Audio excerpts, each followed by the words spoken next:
Hello.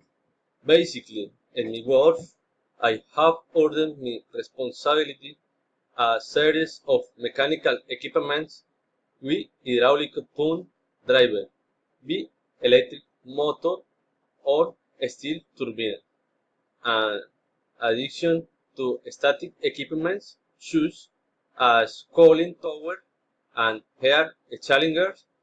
I must be aware of its operation and its correct operation to the process.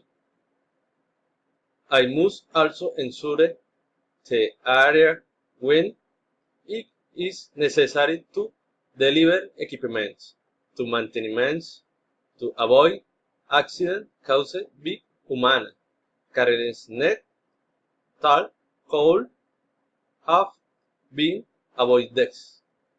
Thank you.